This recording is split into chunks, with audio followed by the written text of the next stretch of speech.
नमस्कार, मैं हूं आपके साथ अंकिता पाल। ब्रीडिंग की शुरुआत करते हैं। मुख्यमंत्री पुष्कर सिंह धामी ने सीसीआर भवन में कावड़ मेले की समीक्षा बैठक की है। आपको बताते चलें कि लगातार कावड़ को लेकर समीक्षा बैठक का दौर जारी है और इस बैठक में रानीपुर विधायक आदेश चौहान, रुड़की विधायक प्रदीप बत्रा और साथ ही पूर्व कैबिनेट मंत्री स्वामी यतीश्वरानंद और साथ ही उत्तराखंड डीजीपी अभिनव कुमार सहित जिले के आला अधिकारी भी मौजूद रहे हैं। आगामी कावड़ मेले पर अधिकारियों के साथ ये चर्चा भी की गई है।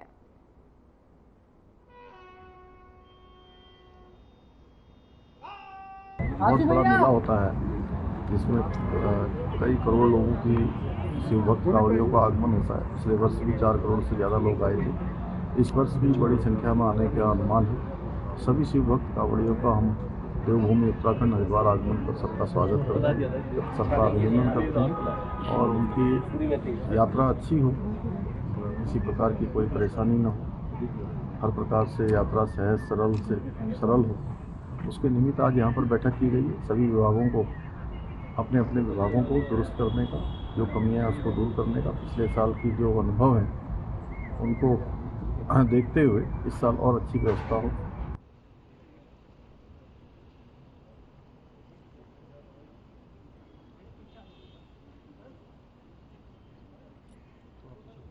क्षेत्रीय विधायक और प्रदेश के वन मंत्री सुबोध उनियाल और साथ ही जिलाधिकारी मयूर दीक्षित की मौजूदगी में विकासखंड नरेंद्र नगर के ब्लॉक मुख्यालय फकोट में आपको बताते चले कि आहूत बीडीसी की बैठक हुई है।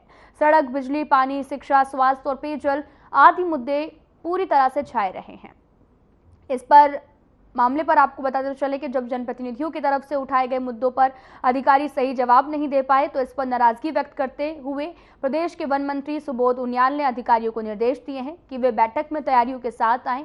उनियाल का यह भी कहना है कि इन बैठकों का मकसद ब्लॉक स्तर पर जिला स्तरीय समस्याओं का निदान करना है।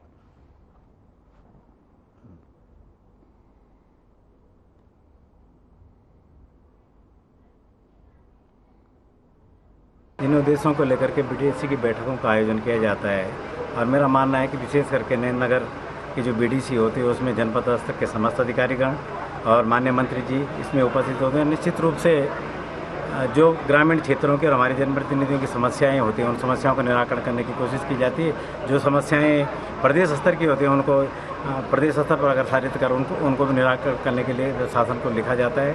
और मेरा मानना है कि सदन के जिस प्रकार से सदन की कार्रवाई होनी चाहिए उस प्रकार से नरेंद्र नगर विकासखंड का सदन चलता है। सदन प्रदेश का सबसे श्रेष्ठ सदन है जो वास्तविक में सदन की तरह जिसकी कार्रवाई की जाती है और क्योंकि ये एक ऐसा सदन है जिसमें बुनियादी स्तर पर जो ग्राम प्रधान और बीडीसी मेंबर जो हर गांव की हर समस्या में जो उनकी जानकारी होती है उसको उठाने का काम करते हैं और देने का अधिकारी उसके निराकरण के लगाते हैं। तो देखते हैं आज नरेंद्र नगर में ब्लॉक का हमेशा बात रहा है कि यहाँ पर जिलाधिकारी और सारे वरिष्ठ अधिकारी बीडीसी की बैठक में आया करते हैं। जिलाधिकारी और जिला प्रशासन के समस्त अधिकारियों का बैठक में आना और स्वयं मेरा जनप्रतिनिधि के तौर पर आना।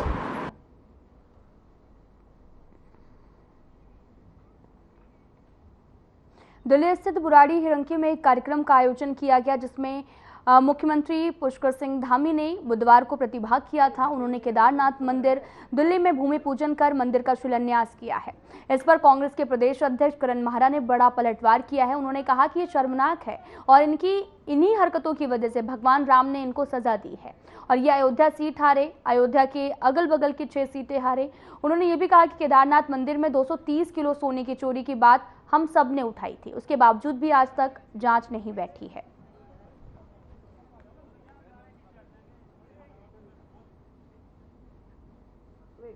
और इनकी इन्हीं हरकतों की वजह से भगवान रामलला ने इनको पनिशमेंट दी। ये अयोध्या हारे या अयोध्या की अगल बगल की 6 सीट हारे।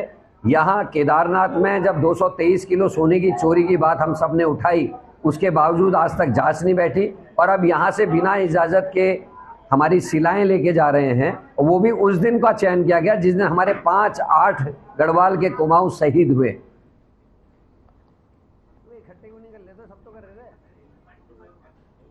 मुख्य विकास अधिकारी झरना कामठान ने कहा कि स्वच्छता ग्रीन लीफ सिस्टम के तहत निर्धारित मानकों के अनुसार होटल, रिजॉर्ट, होम स्टे आदि को रेटिंग दी जाए। साथ ही स्वजल परियोजना विभाग को सत्यापन कर उप समिति के लिए स्वच्छता ग्रीन लीफ रेटिंग सिस्टम के लिए ऑनलाइन प्रशिक्षण की व्यवस्था करने के निर्देश दिए जाएं। योजना के तहत संस्थानों को फीकल स्लज प्रबंधन, मानव मल का निस्तारण, ठोस कचरा प्रबंधन, जल प्रबंधन पर भी अंक दिए जाते हैं। और योजना का मकसद अतिथि सुविधाओं के लिए बुनियादी ढांचा विकसित करना है। योजना में देहरादून और नैनीताल में पायलट प्रोजेक्ट के तहत कार्य किया जा रहा है। पायलट बेसिस पे इसमें जनपद देहरादून को और नैनीताल को लिया गया है। तो इसके अंतर्गत स्वच्छता ग्रीन लीफ रेटिंग प्रणाली, इसमें हमारे जनपद में ग्रामीण क्षेत्र में जो भी रजिस्टर्ड होटल्स हैं, होम स्टेज हैं, धर्मशालाएं हैं, उन सब की रेटिंग की जाएगी। तो इसमें 1 लीफ, 3 लीफ और 5 लीफ सिस्टम है। इसमें कुछ मानकों के आधार पे जो है सर्वे कराया जाएगा। इसमें हमने सभी इस तरह के जो रजिस्टर्ड होटल्स हैं उनके साथ में मीटिंग कर ली है। उनको एक फॉर्म दे दिया गया, उस फॉर्म को भर के वो हमें सबमिट करेंगे। उसके बाद SDM की अध्यक्षता में कमेटी बनेगी जो जाकर के सत्यापन करेगी। इसमें मुख्य रूप से 3 बिंदुओं पे जो है वो फॉर्मेट पे रिपोर्ट ली जा रही है, जिसमें सॉलिड वेस्ट मैनेजमेंट है, ग्रे वाटर मैनेजमेंट है और फीकल स्लज मैनेजमेंट है।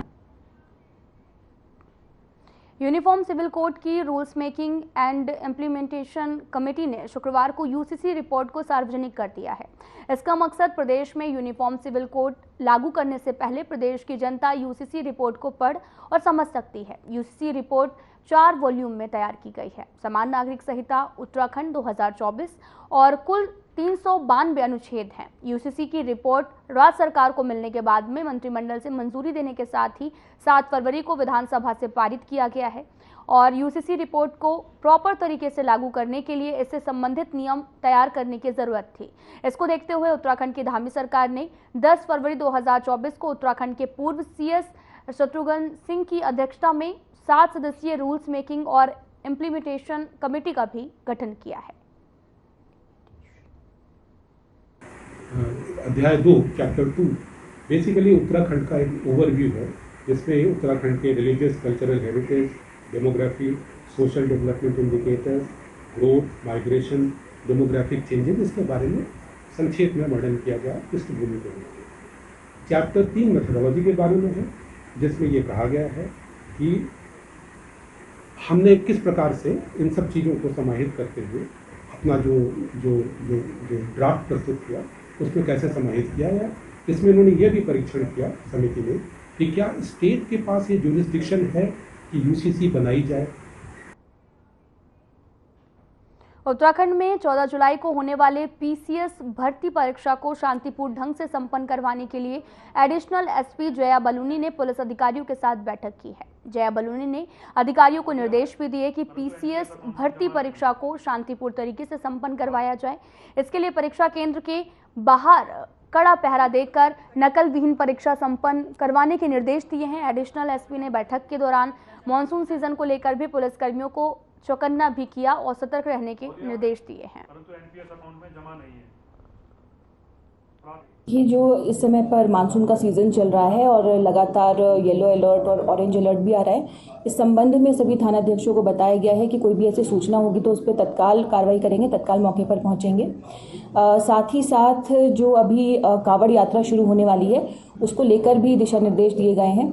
इसके साथ परसों हमारे यहाँ पर PCS की परीक्षा भी है, जिसमें कि पौड़ी, कोटद्वार और श्रीनगर में सेंटर्स हैं, तो उसको लेकर भी चेकिंग फ्रिस्किंग भी की जाएगी और जो होटल ढाबे हैं वहाँ की चेकिंग की जाएगी। उत्तराखंड के मौसम को लेकर मौसम निर्देशक विक्रम सिंह ने भी कहा कि इस सप्ताह समान रेनफॉल एक्टिविटी देखने को मिलेगी। साथ ही उन्होंने ये भी बताया कि इन दिनों कई जनपदों में भारी बारिश देखने को मिल सकती है। उसके बाद के 3 दिन तक हल्की बारिश की भी संभावना है, लेकिन इंटेंस रेनफॉल एक्टिविटी के चलते येलो अलर्ट भी रखा गया है, जो कि समान एक्टिविटी में रखा जाता है। साथ ही उन्होंने ये भी कहा कि जो भी आवाजाही कर रहे हैं या कहीं पर भी जाएं, मौसम की जानकारी लेकर ही जाएं।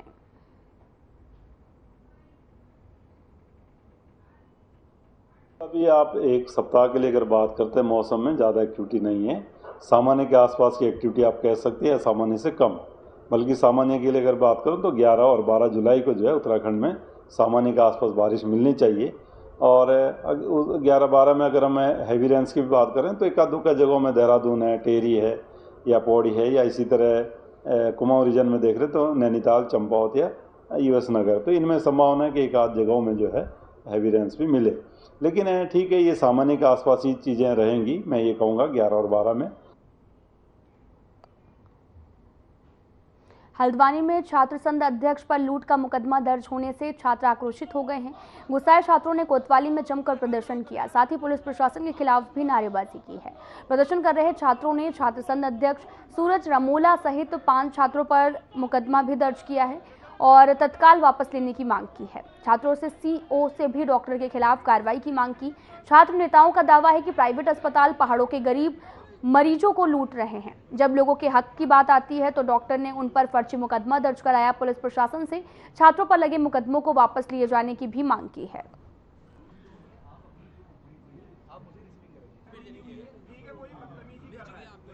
उसके अनुसार सुसंगत धाराओं में मुकदमा दर्ज किया गया भारतीय न्याय संहिता के हिसाब से। आज जो हमारे छात्र संघ के जो भी सदस्य हैं उनके साथ वार्ता की गई है इस संबंध में और उनके द्वारा ज्ञापन दिया गया है एसपी साहब को। तो जो भी उनके एप्रीहेंशन हैं या जो एलिगेशन, उनका कहना है कि उनका पक्ष भी सुना जाए, तो उस पर भी उसको जांच तलब किया गया है भारतीय न्याय संहिता के ही और भारतीय नागरिक सुरक्षा संहिता के जो भी प्रोविजन है उसके अनुसार। और जो भी धाराएं हैं जो भी उनकी तहरीर में आई हैं उससे संबंधित ही मामला है और उसी के हिसाब से ही जो एफआईआर में धाराएं हैं वो भी लगेंगी। देखिए, इस तरीके की जो चीज़ें पहले भी हुई हैं वो सभी क्लियर कट इंस्ट्रक्शंस हैं और क्लियर कट हम लोगों ने उसमें चार्जशीट की तरफ ही गए हैं सारे मामले, और जो भी उसमें अभियुक्त हैं उनके खिलाफ कड़ी से कड़ी कार्रवाई करी गई है। फिलहाल यहाँ रुकते हैं एक छोटे से ब्रेक के लिए।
अभी भी मेरा ही ज्यादा है।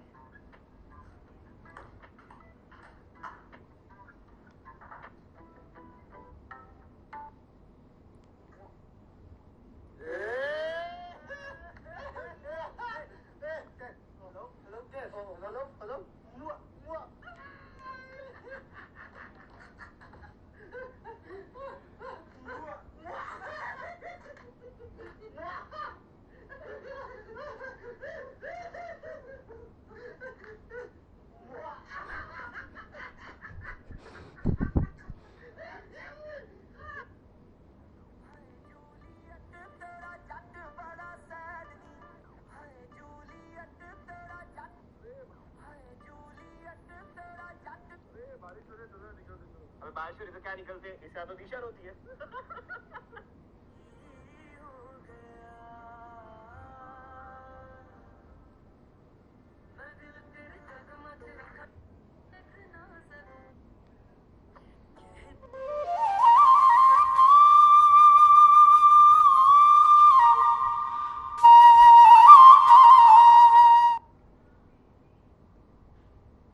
ब्रेक के बाद स्वागत है आप सभी का। रुख करते हैं खबरों की तरफ। हल्द्वानी में डीआईजी डॉक्टर योगेंद्र रावत और एसएसपी प्रहलाद मीणा ने 26 पुलिसकर्मियों और 15 ट्रैफिक वॉलंटियर्स को प्रशस्ति पत्र देकर सम्मानित किया है। ये सम्मान इन पुलिसकर्मियों को लोकसभा चुनाव में निष्ठा से कार्य करने, पर्यटन सीजन के दौरान यातायात को सुचारू रखने के लिए भी किया गया है। इसके अलावा मानसून सीजन के चलते 230 पुलिसकर्मियों को रेनकोट दिए गए हैं।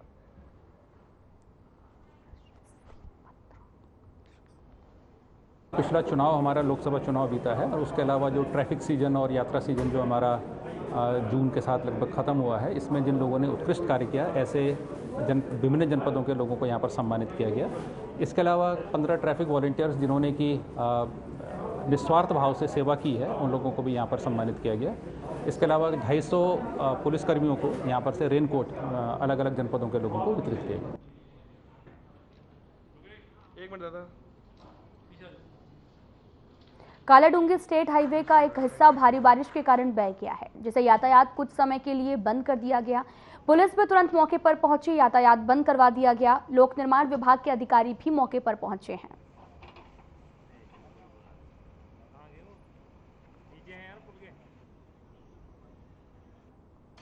जो पिछली बार का अनुभव था उसमें यहाँ आप देख रहे हैं जहाँ पर डैमेजेज हुए हैं, इसमें सारा पानी ओवरफ्लो हुआ था और उससे बिदरामपुर और बहुत सारे गांव इससे प्रभावित हुए थे। जिलाधिकारी महोदय द्वारा उस पर यहाँ पर विजिट किया गया था और जो भी टेक्निकली पॉसिबिलिटी थी इसको प्रोटेक्शन करने के लिए वो की गई थी। तो ये जो यहाँ पर आप लोग देख रहे हैं जो चकलुआ हमारी पुलिया इसमें आधी डैमेज हो चुकी है, उसका कारण क्या है कि जो अप स्ट्रीम में एक काली गाड़ को पानी ज़्यादा था, उसमें प्रोटेक्शन करने की वजह से इसका वॉल्यूम ज़्यादा बढ़ गया है। तो इसकी वॉल्यूम बढ़ने से और पानी ओवरफ्लो होने की वजह से इसमें कटाव बहुत ज़्यादा हो गया। जो हमारी यहाँ पे बारिश हुई थी उससे हमारी पुलिया जो है उसका आधा पार्ट बहा था, जो हमने रिपेयर करा के पीडब्ल्यूडी को जिलाधिकारी महोदय द्वारा निर्देश दिए गए कि पीडब्ल्यूडी द्वारा तत्काल काम शुरू करवा के इसे हमने 9 तारीख की शाम से छोटे वाहनों के लिए हमने इसको शुरू करवा दिया था। उसके बाद जो कल रात और बहुत ज़्यादा बारिश आई है, एक्चुअली जो इसका निहाल नदी है, इसके पीछे जस्ट हमारी निहाल नदी है, उसका जो डाइवर्जन है वो इधर ही की तरफ को है, उसका जो स्लोप है इधर की तरफ है, इस वजह से ये पुलिया हमारी दोबारा बही है। जनपद उधम सिंह नगर के खटीमा में एसडीएम रविंद्र सिंह बिस्ट को एक ज्ञापन सौंपा गया है। ये ज्ञापन राड़ा थारू परिषद के अध्यक्ष दान सिंह राड़ा के नेतृत्व में सौंपा गया है, जिसमें मांग की गई है कि बारिश के चलते आई बाढ़ से क्षेत्र के लोगों को जो नुकसान हुआ है उसका आकलन कर जल्द पीड़ितों को सहायता राशि दी जाए। साथ ही एसडीएम रविंद्र सिंह बिस्ट ने भी बताया कि उत्तराखंड के सीएम के सख्त निर्देश हैं कि खटीमा में आपदा से प्रभावित लोगों को तुरंत आर्थिक सहायता उपलब्ध कराई जाए। उन्होंने ये भी कहा कि प्रभावितों को 5,000 रुपए प्रति परिवार के हिसाब से कुल 65 लाख रुपए 1300 चेकों का वितरण किया जा चुका है। हमारे बहुत बड़ा नुकसान हुआ है और साथ में जिन परिवारों के घर टूटे हैं उनके शासन की तरफ से विशेष मदद की जा रही है। आश्वासन दिया गया कि माननीय मुख्यमंत्री के द्वारा राशि की गई है और विधिवत सिस्टम से सबको दिया जाएगा, ऐसा आश्वासन है।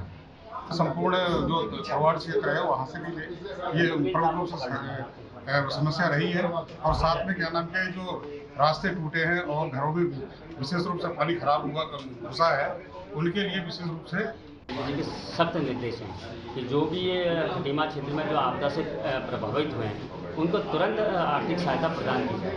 कल तक की अगर मैं बात करूँ 1300 चेक जो कि करीब 5-5 हज़ार के हिसाब से 65 लाख के होते हैं वो हमने वितरित कर दिए हैं। आज हमारा टारगेट है कि हम कम से कम 5,000 लोगों को और चेक दे दें।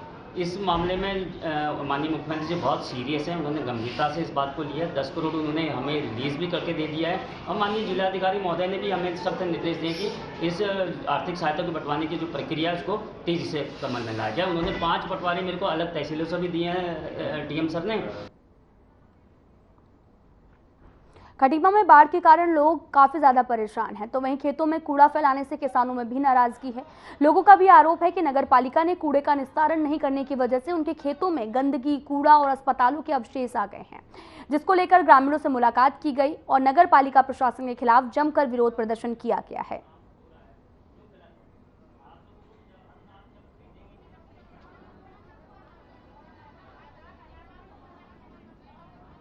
लगभग पिछले 1 साल से पैनिया ग्राम सभा के लगभग आधा किलोमीटर दूरी पे नगरपालिका का कूड़ा डाला जा रहा था, जिसका हमने पहले भी एक बार विरोध किया था। तो इनके द्वारा आश्वासन दिया गया था कि वहाँ बाउंड्री वॉल लगेगी और कूड़ा निस्तारण की मशीन भी लगाई जाएगी, लेकिन वहाँ पे ऐसा 1 साल के अंदर कुछ नहीं किया गया। अभी जब बाढ़ आई है तो वो कूड़ा जो वहाँ डंप था 1 साल से, वो लगभग पूरे 50-60 एकड़ जगह में फैल गया है। वो ज़्यादातर ज़मीन जो है वो पैनिया के किसानों की है और उसमें फसल तो बर्बाद हुई है, लेकिन इस समय स्थिति इतनी ख़राब हो गई है कि वो कूड़ा खेतों में फैला हुआ है, जिसकी बहुत ज़्यादा बदबू गांव तक आ रही है। मक्खियाँ हैं, मच्छर है और अन्य बीमारियां फैलने की संभावना है और उसमें हॉस्पिटलों के निकले हुए अवशेष बहुत हैं। वहाँ पर हमने एक अस्थायी रूप से एक डंपिंग जोन बनाया है और वहाँ पर हमारा नगर पालिका क्षेत्र का कूड़ा गिर भी रहा है, लेकिन क्योंकि बीच में जो 3-4 दिनों में विगत दिनों में जो बारिश हुई है उसके कारण वो कूड़ा फैल गया, तो उसी की शिकायत को लेकर ये वहाँ के मोहल्लेवासी लोग मेरे पास आए थे कि कूड़ा पूरे खेतों तक घुस गया है, जो कि जायज़ बात भी है क्योंकि इतनी बरसात हुई है तो यहाँ पर कूड़ा फैल गया है। माननीय मुख्यमंत्री जी इसमें बहुत ही गंभीर हैं, उन्होंने अभी 10 करोड़ रिलीज़ किए हैं और अहेतुक सहायता हमने कल तक 1300 करीब चेक हमने बांटे थे, 65 लाख के होते हैं। आज हमारा टारगेट है कि हम 5,05,000 लोगों को ये चेक बांट देंगे। खबर लक्सर से है, जहां पर पुलिस ने अशोक हत्याकांड में फरार चल रहे 3 आरोपियों को गिरफ्तार किया है।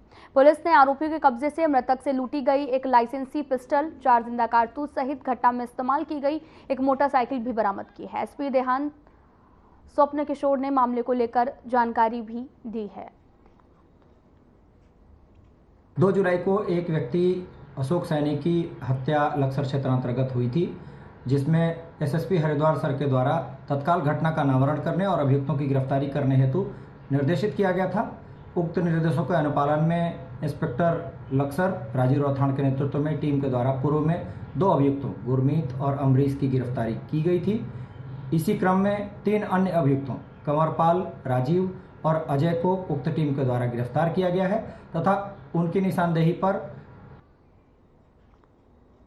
कांग्रेस ने मुख्यमंत्री सहित विधायकों ने दिल्ली के केदारनाथ में प्रतीकात्मक मंदिर के शिलान्यास समारोह में शामिल होने पर सवाल उठाए हैं। कांग्रेस मुख्य प्रदेश प्रवक्ता गरिमा दसोनी ने पत्रकार वार्ता में इसे आस्था पर चोट करार दिया है। उन्होंने कहा कि बीजेपी ने पहले वैदिक परंपरा के विपरीत जाकर शंकराचार्यों के अलावा अपने दर्जनों शंकराचार्य बनाए और इसी तरह से अब ज्योतिर्लिंग की महिमा के साथ भी खिलवाड़ किया जा रहा है। हमें तो अपनों ने लूटा, गैरों में कहाँ दम था, हमारी तो किश्ती वहाँ डूबी जहाँ पानी कम था। ईश्वर मुख्यमंत्री और उनके तमाम विधायकों को सद्बुद्धि दे जो इस तरह का कृत्य दिल्ली में करके आए हैं। उत्तराखंड के चारों धाम, उत्तराखंड को देवभूमि इसीलिए कहा जाता है क्योंकि यहाँ 4 धाम विराजते हैं और आप उसको डेंट पहुँचाते हुए दिल्ली में केदारनाथ का रेप्लिका का शिलान्यास करते हुए आए हैं। भोले शंकर के बारे में सबको पता है कि भोलेनाथ तो हिमालय में विराजते हैं, भोलेनाथ तो तपस्या हिमालयों में करते हैं, अब दिल्ली गाजियाबाद में भी पाए जाएंगे। तो ऐसे में कहीं ना कहीं मुझे लगता है कि बहुत बड़ा मजाक और बहुत बड़ा आस्था के साथ खिलवाड़ किया है। बीजेपी कार्यकर्ताओं के साथ में पुलिसकर्मियों की हो रही वायरल वीडियो को लेकर कांग्रेस प्रदेश प्रत्याशी जो हैं वो काजी निजामुद्दीन ने निंदा करते हुए कहा कि प्रशासन और सरकार करतार सिंह बढ़ाना के सामने पूरी तरह से नतमस्तक हो चुकी है। जिस तरह से महिलाओं को धक्का देकर पोलिंग बूथों से भगाया गया, ये काफी निंदनीय है। इसके साथ ही उन्होंने 13 जुलाई को होने वाली मतगणना को लेकर भी आशंका जताई है। मतगणना के समय भी प्रशासन की तरफ से बड़ी बेईमानी हो सकती है। वहीं उनकी इस बात को झबरेड़ा विधायक वीरेंद्र जाति ने भी समर्थन करते हुए कहा कि इस वक्त सब कुछ सरकार की शय पर किया जा रहा है।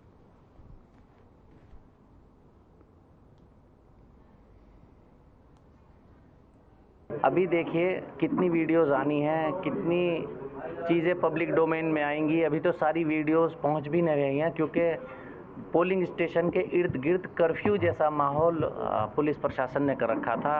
किसी प्रकार का कोई मोबाइल अलाउड नहीं था। मीडिया कर्मियों को पहले ही वो किसी न किसी तरीके से चलता कर देते थे, धमका कर, चमका कर, बहला कर, फुसला कर या कुछ भी, आने नहीं दिया उनको भी पास।